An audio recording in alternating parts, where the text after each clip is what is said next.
Josh, congratulations. It was labelled the Group of Death. It's living up to it when you've given yourself a chance with a great performance here this afternoon. You have to against Vessel. Vessel is obviously one of the best youth players about, and he's shown it. But look, they have a good record against them, and I proved it there.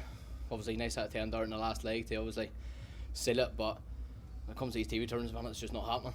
But it's coming back. You touched on it pre-tournament that you said your TV form would turn around if you continue to produce what you're producing, and you are. So now that you're getting into these tournaments, you feel that you're a massive danger if you can get out of this group? Well, hopefully. That's obviously the plan every time I play majors. But if you look back at my majors, nearly every single major I average 100 but lose. At the same time, that's just the game nowadays. You have to play well to win, and I have to dig deep, and I dug deep against Vessel, and 5-5 came out the winner. Quarter final here last year, was it a nice feeling coming back here knowing this is one of the majors that you have done well at in your time? Yeah, it's my favourite, obviously, tournament's my favourite venue, obviously, because of good memories. My first year at the 9 dart against MVG, like, so as soon as I stepped into the arena yesterday, obviously, I proved it against Van Veen, but he just played better than me, obviously, so that's a fantastic stage up there, and I love it, but I just hope to get further. What was your thoughts when the draw happened? Because there's always one group, and you can't happen, oh, not me, and then you see that, what goes through your mind? Can I swear? I was straight away, my head was, it's probably the youngest group ever in the Grand Slam, in my opinion, watching it for years, and it's a group of death. Simple as that, because obviously we're all producing the darts we should be, and it's just a tough group. Thank you. And Josh, those last 3 or 4 legs were absolutely magnificent. What sort of changed between the start of the match and what was clicking there? I felt fantastic start of the match. They just didn't want to go in, but Vessel kept hitting. I just had to hit back just to get back into the game, so I'm just happy to get back into the game because obviously Vessel's a fantastic player, and just happy to get the win. What would it mean to get through this group now, having sort of had the year that you've had where you've had the performances but not necessarily the results on TV? So getting through to the group, I'm sure, would be a big thing for you. Of course, it's massive to get through the group because obviously into the last 16. Everyone wants to get through the group because group's the hardest part of it all, as I would say, because you could win 2 games and still not get through. It's just the way the group stage goes.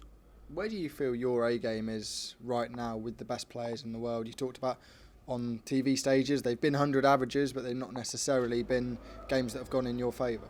Yeah, you have to just dig deep. You just have to keep plugging away because you keep averaging 100, you're not going to lose every single game.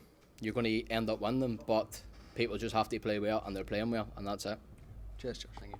Josh, when you're going through this stage where you're trying to find that next level all the time and trying to find that consistency, how important are the people around you? Because you've obviously got good people like Rob Cross and Rab Bain and Scott Williams. Do they give you advice? Is there something you can take from them all the time?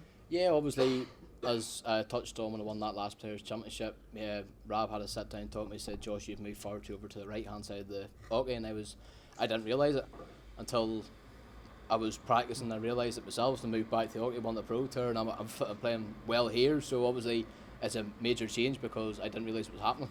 So yeah, it's good to have that people around you. And just like Rob sort of he's good at grinding results out as well. Is that sort of important to you to sort of do the yeah, sort of but same whenever I don't feel down that often, but whenever you do feel down, Rob's always there to pick me up. Rob's like a dad to me in this game. He just treats me like a son, and he always puts me behind his back. Sometimes he might focus on me, sometimes more on himself, which I appreciate for myself, but it's not good for his game. But it's just the way Rob is.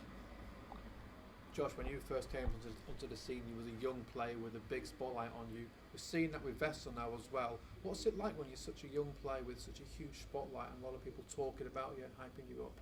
I understand why they're doing it because obviously we're the future of the game. Because obviously MVG's not going to last forever, Rob Cross, Luke Humphreys, no one's going to last forever. That's just what darts is going to be.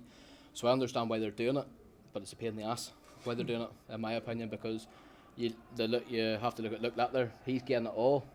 And I don't know if it's affecting him or not, but he hasn't been performing the way he has because, in my eyes, if you didn't put Humphreys in, Luke Littler's one of the best players in the world, probably number 2, in my opinion. So, just need to give the youth players a wee bit of slack sometimes, I think. Do you think that spotlight affected you in your development years? I don't know because I don't think about it, but a lot of people said it probably did, but I'm saying it didn't. But maybe because obviously what I've done my first year, but I think my third year now, is better than I've done my first year. Consistently wise, but because you're new to the game, it's a hell of a lot different. That's why they say my first year was the best, but I disagree with that.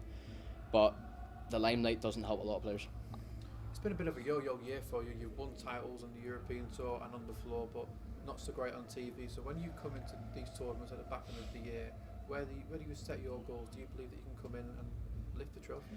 As I said, obviously I'm not going to say I'm going to lift the trophy. My main focus was the Worlds this year, because I don't know why my TV performances haven't been good, because I know component at the stage, I've proved it. It's just not wanting to click at the minute, and I don't know I don't know why. But obviously I played well yesterday, I played well today, but it doesn't mean I'm going to play well tomorrow. It's just, I don't know. Thanks, Josh. Thanks Thank for your time.